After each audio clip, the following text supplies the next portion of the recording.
Dans l'actualité de ce mercredi, c'est avec le cœur meurtri que tout Diamaguène s'est réveillé ce matin. L'agression meurtrière d'une des leurs a bouleversé la localité. Ses habitants, effrayés par l'insécurité, appellent au secours. Dans ce journal, nous vous révélerons ce que contient le certificat de genre de mort de Yacine Sané.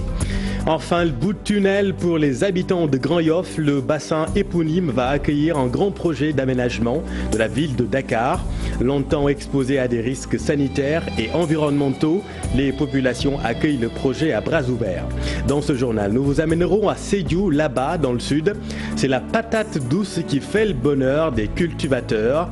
Après une immigration ratée, des jeunes ont trouvé la douceur de vivre en cultivant la patate. Petit bémol, le prix du sac d'engrais a connu une légère hausse, mais cela ne les décourage pas pour autant, vous le verrez dans cette édition.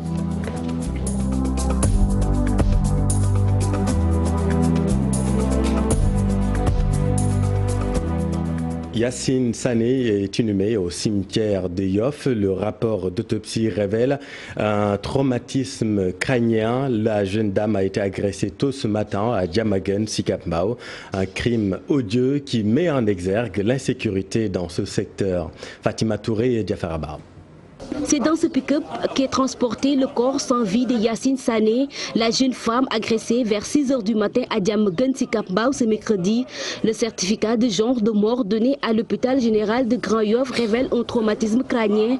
Ce proche du défunt revient sur le film du drame. Aujourd'hui, on nous a informé très tôt le matin, une de nos sœurs qui nous a quittés. Elle a été agressée au niveau du pont de Taïf, entre Talimam Diara et Sicap Mbao. D'après les informations qu'on nous a données, donc ils ont venu l'attaquer et en prendre la sac. Après, finalement, elle a tombé sur le car Ndiagandiaï et après, elle a tombé sur le pont. Diamaguène, Sicap Mbao, une localité où l'insécurité prend des proportions inquiétantes. Des mesures urgentes s'imposent selon les habitants. Non, le message que nous lançons aux autorités de nous aider à avoir une commissariat au niveau de la commune de Diamaguène, Sicap Mbao. Parce que vu l'agglomération, la commune de Diamaguène compte plus de 79 quartiers et plus de 230 000 habitants. Et même la commune de Diamaguène, il y a d'autres communes qui sont derrière nous. Donc le poste de santé ne suffit pas pour la sécurité des populations de Diamaguène, Sicap Mbao. La question de l'éclairage public, une vieille revendication, les populations souhaitent sa concrétisation. Nous lançons un appel aussi à l'EFAGE parce qu'on ne peut pas comprendre de construire un pont et sans mesure d'accompagnement de lumière de l'éclairage public. Ça, c'est quelque chose que vraiment nous déplorons. Âgée de 31 ans, Yacine Sané laisse derrière elle 2 enfants et une famille éplorée. Les témoignages sont unanimes. Elle était une femme brave et repose désormais au cimetière de Diamaguène, Sicap Mbao. Merci Fatima.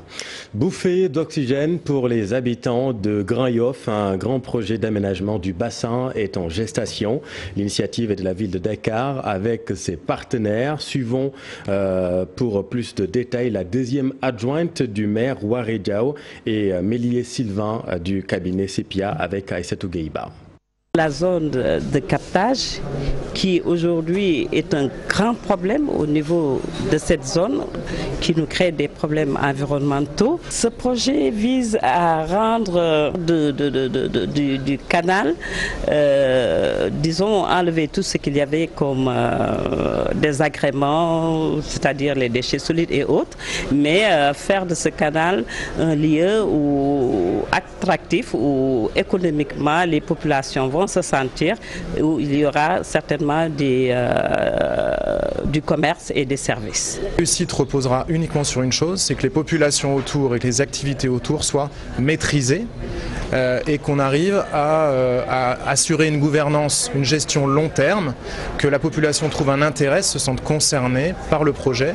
Un projet vu d'un bon œil par les populations environnantes, les riverains qui ont longtemps souffert de la pestilence du bassin. Avec ce projet, un meilleur cadre de vie s'offre à eux. Reportage Aïssatou Gueiba et Pape Sangoune Mbaye.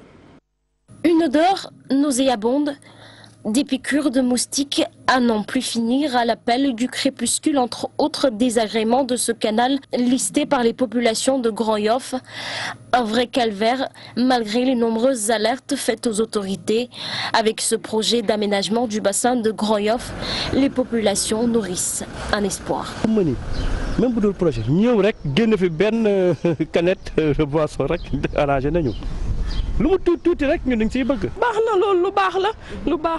Ce projet, c'est vraiment une bonne chose.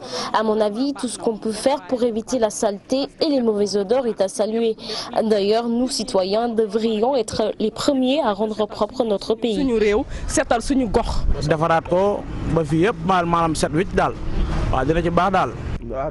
Ce projet d'aménagement du bassin est une bonne idée. Les ordures déversées dans ce canal compliquent la situation. Les habitants de Grand Yoff déplorent cette situation. Certaines personnes viennent ici pour verser leurs ordures. Les enfants sont malades avec toute cette odeur nauséabonde. C'est sûr que ça impacte sur leur santé. Des fois, certaines personnes jettent des cadavres d'animaux ici et ça crée une odeur irrespirable. Que la mairie nous aide. Nous, les mécaniciens, on travaille ici, mais cette odeur nous empêche de travailler correctement.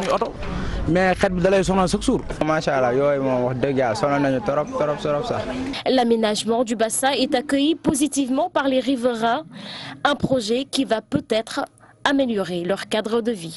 Et justement, bientôt, les Cleaning Days, ces journées de nettoyage prônées par le chef de l'État dans le cadre du programme Sénégal zéro déchet. Seriez-vous justement de la partie tous les samedis de chaque mois pour astiquer les coins et recoins de votre quartier? Nous sommes allés aux HLM Grand Médine. Là-bas, les populations conscientes de l'insalubrité du quartier se disent prêtes à enfiler les gants et sortir les balais et brouettes. C'est un reportage de Fatima Touré et Lamine Bandjan. Des eaux stagnantes, des poubelles aux devantures des maisons, l'insalubrité toujours visible au quartier Grand Médine. L'idée du président Macky Sall de faire du Sénégal un pays propre à travers le Cleaning Day est bien perçue par ses populations.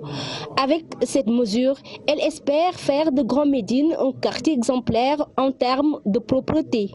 Je pense que la mesure prise par le chef de l'État est bonne. La propreté doit être l'affaire de tous. Personne ne doit déposer des ordures dans la rue ou verser de l'eau sale sur la voie publique. C'est anormal.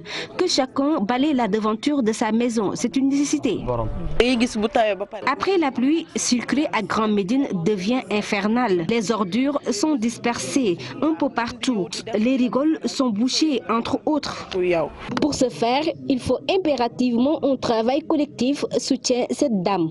Nous devons porter le combat. La propreté de notre quartier doit être une affaire collective, mais toujours attendre de l'État ou de la municipalité est anormal.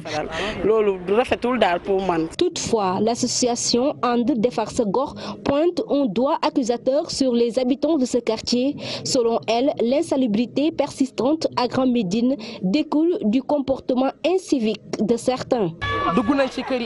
Nous avons organisé des causeries pour conscientiser la population du danger que peut avoir l'insalubrité, mais rien. Ce qui est le plus écœurant, c'est que les gens continuent toujours de jeter leurs ordures devant leur maison. Grand Médine, un quartier qui manque de tout selon les populations. Aujourd'hui, elles souhaitent avoir un quartier propre, exemplaire à l'instar des autres quartiers environnants. Le réseau Sigil Jigéen perd patience. Depuis 2005, le Sénégal est doté d'une loi sur la santé de la reproduction, mais le décret d'application tarde à être adopté. Le réseau, en collaboration avec des membres de la société civile malienne et guinéenne, partage des recommandations pour accentuer leur démarche. Ces travaux seront présentés en novembre au sommet de Nairobi. Maïmouna Ndiaye et Jafar Abba. Ces membres de la société civile s'étaient regroupés dans le même cadre il y a de cela 25 ans. Aujourd'hui, ils sont encore là pour parler des mêmes préoccupations concernant la loi sur la santé de la reproduction. Nous constatons que depuis 2005, la loi sur la reproduction n'a pas de décret d'application. Et comme vous le savez, une loi sans décret d'application est une loi morte. Nous disons où se situe le problème, parce que nous ne pouvons pas être parmi les premiers pays à nous doter vraiment d'une infrastructure aussi importante que la loi sur la santé de la reproduction et à l'état actuel, au bilan du Caire, être parmi les pays qui n'ont pas de décret d'application. La Guinée et le Mali sont également de la partie. Le non-respect des engagements tenus, l'accès à l'information et aux services de la planification familiale figurent parmi les défis à relever. Que ce soit au Mali, au Sénégal ou en Guinée, nous voyons que nous sommes confrontés au même problème parce que si nous prenons la population, nous verrons que 64% de la population au niveau de l'Afrique de l'Ouest et des centres à moins de 24 ans. Donc les jeunes composent une proportion très importante dans nos différents pays. Donc les défis auxquels ils sont confrontés sont des défis liés à l'accessibilité à une éducation de qualité, à l'accessibilité aux services de santé, notamment les services de santé sexuelle et reproductive, mais aussi à l'obtention d'un emploi décent. Donc c'est des problèmes auxquels nous sommes confrontés au niveau de l'Afrique de l'Ouest et du centre, mais auxquels il faut urgemment et rapidement trouver des solutions idoines pour qu'on puisse aller vers les objectifs. La formation également est un des points à revoir avant d'aller à la conférence internationale sur la population et le développement prévu en novembre prochain. Merci Maïmouna. Les travailleurs des bus AFTU dénoncent toujours la précarité de leur emploi, des heures de travail interminables pour un salaire qu'ils jugent misérable. Les chauffeurs et receveurs des lignes 69, 39 et 63 ne savent plus à quel sens se vouer. Pape Faragning et Modou Diop. Des heures de travail longues, des conditions difficiles avec un salaire dérisoire.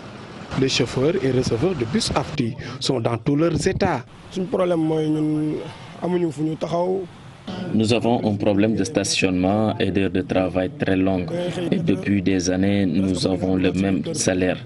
Nous travaillons dans des conditions très difficiles. Nous nous levons à 4 h du matin pour regagner chez nous à 22 h. Ce qui est difficile aussi, les voitures payent 2 fois le prix.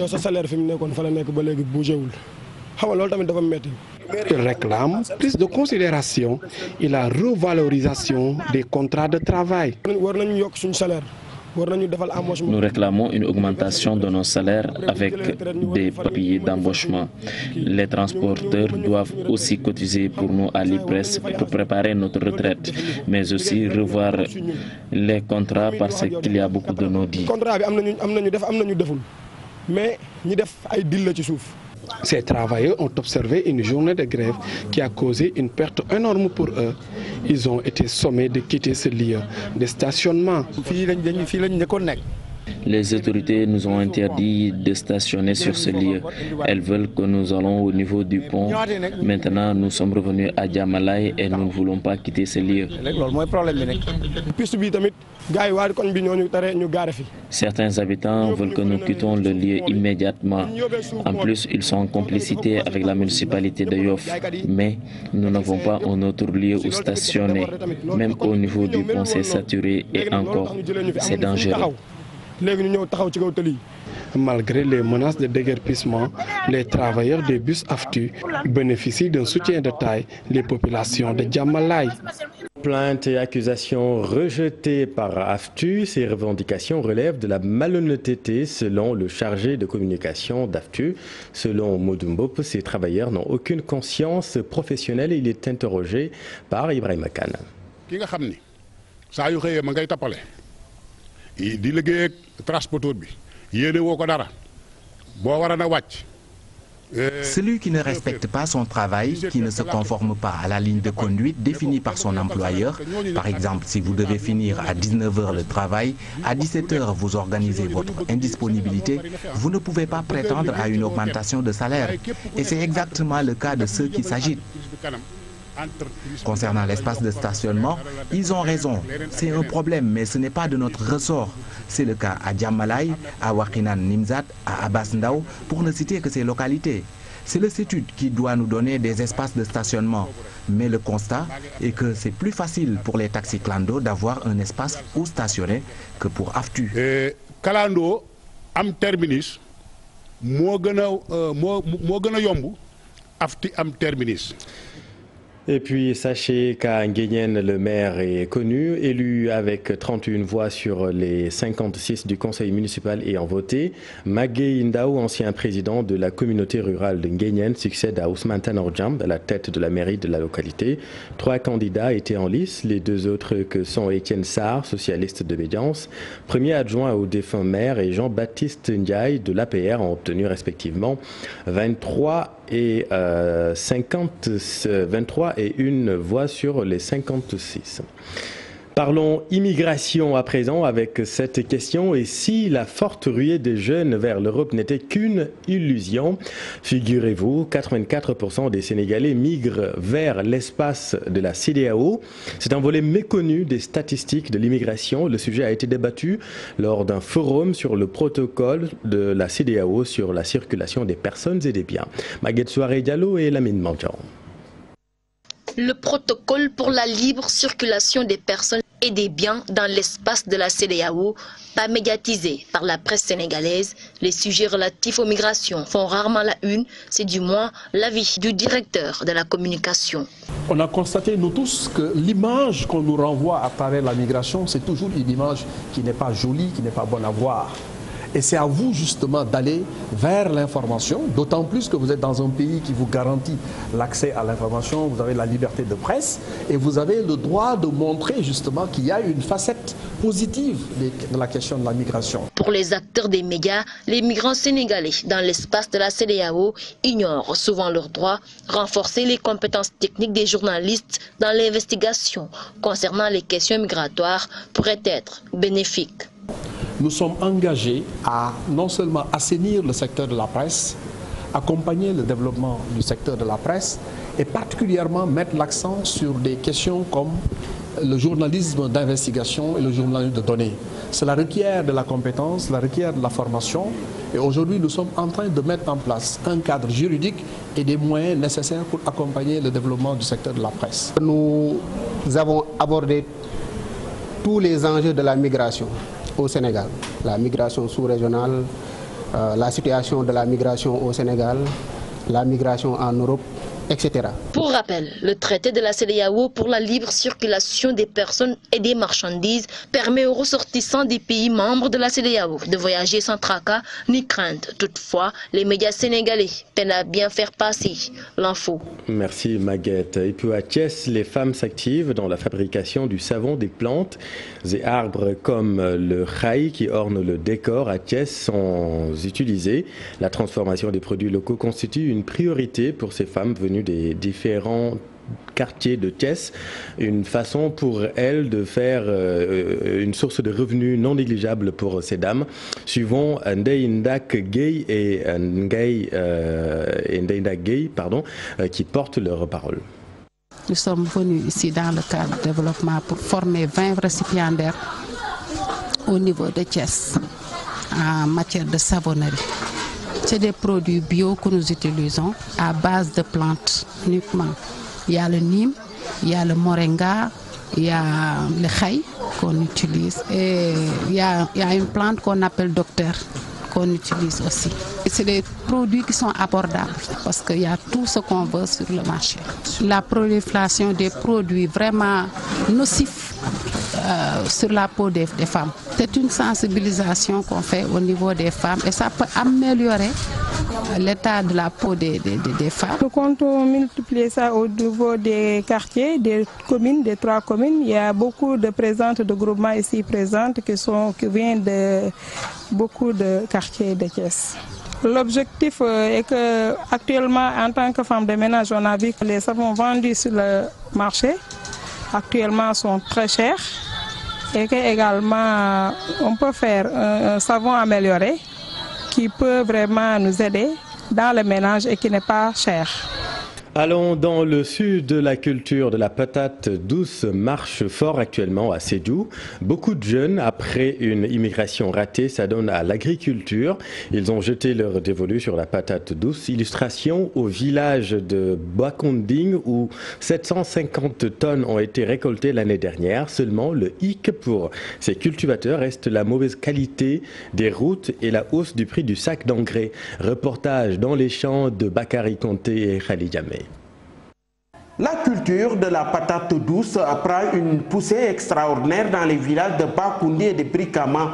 Bakoundi produit plus de 750 tonnes de patates chaque année.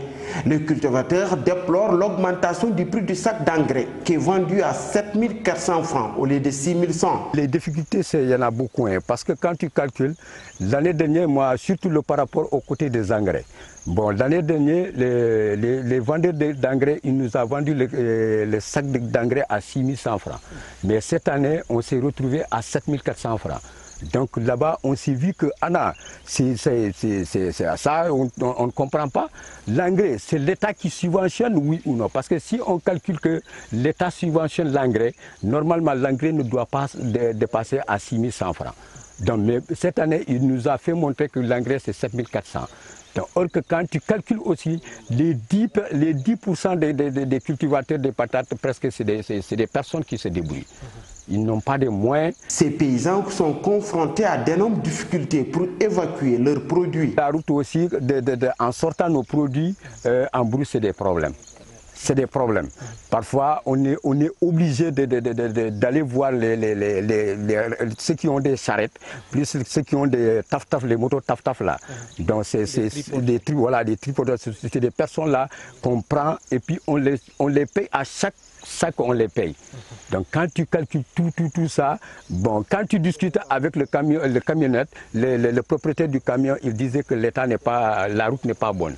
Donc, lui, il ne peut pas rentrer dedans pour faire sortir nos produits. Ces cultivateurs de la filière patate demandent au ministère de l'Agriculture de prendre en compte leurs préoccupations afin de booster la production. Merci Bakary, les motos taf-taf, très pratiques. Parlons à présent de tourisme. L'État a opté pour la diversification et la bonne gestion de l'offre touristique dans les différents pôles territoires que compte le Sénégal. C'est le cas en Casamance où en plus du tourisme balnéaire, d'autres offres seront développées et proposées aux touristes. C'est dans ce cadre qu'un atelier regroupant plusieurs acteurs de développement est organisé à Ziguinchor pour l'Agence sénégalaise de promotion touristique et entente interdépartementale. Suivant à ce propos les explications de la directrice de l'offre touristique. Les propos de Madame Ouma Mnadja sont recueillis par Boubacar Diassi. Notre rôle à côté de l'entente en tant qu'agence chargée de renforcer la visibilité de la destination, c'est le développement du secteur touristique. Donc nous sommes le partenaire qui est en charge de renforcer l'image de la destination Sénégal. Parce que pour nous, l'offre touristique, il faut développer l'offre touristique, il faut la structurer. Il est vrai qu'au Sénégal, nous avons des potentialités liées au culturel, au cultuel. Nous avons pas mal de potentialités à côté du balnéaire, qui est un produit d'appel, qui est en train de s'essouffler, qu'il faut relancer. Donc les autorités le font avec les travaux relatifs à l'érosion côtière.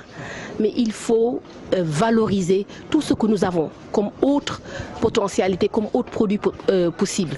Parce que pour pouvoir vendre la destination Sénégal, il s'agit de la vendre, il est vrai, d'avoir un marketing agressif sur les marchés émetteurs, mais il faut gérer l'offre. Et puis fenêtre sur le monde, le président tunisien a prêté serment dans sa feuille de route. Kais Saïed fait de la lutte contre le terrorisme, le renforcement des droits de la femme et l'emploi ses priorités. Le professeur en débutant en politique est désormais aux commandes de la Tunisie. Plus de détails avec Aminata Mbaresso. Kais Saïed a prêté serment. Le nouveau président de la Tunisie a dressé sa feuille de route. Ses priorités, le terrorisme, la préservation des droits des femmes, mais également l'accès à l'emploi pour tous. Élu au second tour avec 72,71% le 13 octobre dernier, Saïed, le nouveau président de la Tunisie, est considéré par certains observateurs comme un débutant dans la politique et spécialiste du droit constitutionnel. Il a servi à la faculté des sciences juridiques et politiques et Tunisie avant de prendre sa retraite en 2018. Décrit également comme un anti-israélien, certains l'appellent Monsieur Robocop en raison de sa diction saccadée et de son visage impassible. Ses étudiants le décrivent également comme un enseignant dévoué, attentionné. Merci Aminata. Et puis le sommet Russie-Afrique est ouvert ce mercredi à Sochi. Une rencontre de 2 jours pour relancer l'influence russe dans une région où Chinois et Occidentaux sont davantage présents. Ce sommet intervient aussi à un moment où la Russie, qui consolide sa position sur la scène internationale, veut renouer avec le continent africain. Vladimir Poutine espère retrouver l'influence qu'il avait sur certains pays africains au début des années 1990. Les contours d'une réunion à caractère économique dans ce récit signé Daniel Diouf. Un énième sommet après les sommets France-Afrique, Chine-Afrique, Japon-Afrique, Inde-Afrique. Une réunion de plus au détriment de l'intégration économique sous-régionale et même de la coopération sud-sud. Pas moins de 50 chefs d'État ou de gouvernements africains présents dans la station balnéaire de Sochi. Le premier sommet de cette ampleur peut-être. Un événement qualifié de démonstration de force par certains observateurs. Une rencontre de 2 jours pour relancer l'influence russe dans une région où Chinois et Occidentaux sont davantage présents. Des discussions sur les technologies nucléaires au service du développement de l'Afrique et les minerais africains au profit des peuples d'Afrique. Les donnes ont donc changé. On n'est plus en face d'une puissance qui n'avait alors manifesté que peu d'intérêt pour l'Afrique. En 20 ans, Poutine ne s'est déplacé que 3 fois en Afrique subsaharienne. C'est d'ailleurs ce qui pourrait expliquer pourquoi il y a aussi peu d'investissements russes sur le continent africain. Les Russes essaient de renouer avec le continent noir. En atteste ces propos de Vladimir Poutine dans une interview accordée à l'agence TASS, l'agence de presse d'État. Nous sommes en train de préparer et de réaliser des projets d'investissement avec des participations russes qui se comptent en milliards de dollars, a-t-il déclaré. Il y a de quoi s'ouvrir au marché africain et au plus vite, quand on sait que l'Union européenne et la Chine restent les premiers partenaires du continent, avec respectivement 270 milliards d'euros et 200 milliards d'euros de volume d'échange en 2017, contre seulement 17 milliards pour la Russie. Pour retourner la tendance, Vladimir Poutine vante une coopération sans ingérence politique, mais il faudra plus d'un sommet pour inverser cette dynamique. Et puis un mot de sport, Ligue africaine des champions, Génération Foot défie le Zamalek au Caire ce jeudi. C'est pour le compte de la manche retour du dernier tour des qualifications à la phase de poule. Une rencontre que préparent avec beaucoup de sérénité et confiance les académiciens de Denis Biramdao. Cher Sadi Boudjara. Génération Foot prête pour le grand défi de son histoire. À quelques heures de la rencontre, l'opposant aux Zamalek au Caire pour une place en phase de poule de la Ligue africaine des champions, les académiciens sont confiants. Le groupe vit normalement, on s'entraîne bien. Nous avons un bon état d'esprit en ce moment. Je pense que nous n'avons plus rien à dire en ce moment. Nous avons la concentration qu'il faut et je pense que c'est la meilleure chose à faire pour essayer d'entamer le match de la plus belle des manières. Vainqueur à domicile 2-1, l'académie de Denis Biramdao ne compte pas miser sur la tactique défensive. Nous savons que nous avons une courte avance face aux Zamalek et maintenant nous allons essayer de faire de notre mieux pour essayer de garder cette avance le plus longtemps possible et essayer de marquer 1 ou 2 buts.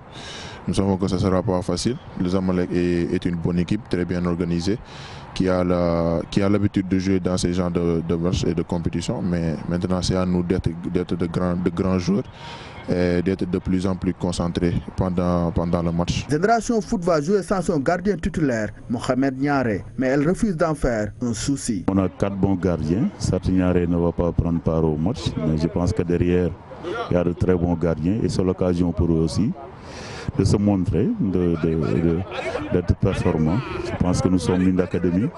Chaque année, l'académie perd ses meilleurs éléments et tout de suite, il y a d'autres joueurs derrière. Donc, je pense qu'il n'y a pas de souci à se faire.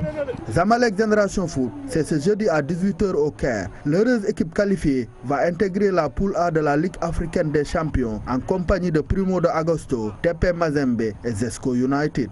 Merci cher. Football toujours, le Sénégal Va manquer, hélas, le championnat d'Afrique des Nations CHAN prévu en 2020 au Cameroun pour la 4e fois consécutive. Cette compétition réservée aux équipes nationales locales, comme lors des éditions qui se sont tenues au Rwanda et au Maroc, la Guinée a réussi à éliminer encore les lions locaux. Une situation que Ibrahima Diop Boy-Bandi n'arrive pas à comprendre du fait que ça se répète à chaque fois. Pour l'ancien capitaine des Lions de football, il urge de trouver la racine du mal pour inverser la tendance. Ibou Diouf et Gervais Yao l'ont rencontré. Reportage. Il est ancien international sénégalais et capitaine de l'équipe nationale de football. Ibrahima Diop Boy-Bandi trouve anormal le fait que pour la 4e fois d'affilée, le Sénégal ne participera pas au CHAN et 3 fois de suite parce que souvent inversé par la Guinée. C'est un syndrome. Aujourd'hui, moi, j'ai pas de réponse à ça, dans la mesure où l'équipe sénégalaise que j'ai vue dans le tournoi IFOA, qui a donné beaucoup de satisfaction, beaucoup de détermination, et une équipe qui avait de la qualité. Donc je ne pouvais pas aujourd'hui prévoir que cette équipe guinéenne va nous éliminer. Véritable bête noire du Sénégal lors des éliminatoires pour le CHAN, Serigne Saliou Dia et ses poulains n'ont pas échappé à cette malédiction. Voilà, la Guinée est notre bête noire. On ne peut pas faire autre chose que essayer de voir ça, parce que ça fait belle lurette qu'on n'arrive pas à les éliminer.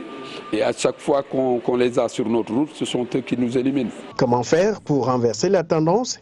Quel discours à tenir pour mieux motiver les jeunes? Je pense qu'aujourd'hui, ce qu'on doit faire, c'est de voir comment ils font pour nous éliminer à chaque fois. D'abord le discours, deuxièmement aussi la volonté des uns et des autres. Comme lors de l'édition du Rwanda, du Maroc, le Sili passe encore au détriment des lions locaux. Le CHAN 2020 au Cameroun se fera sans le Sénégal.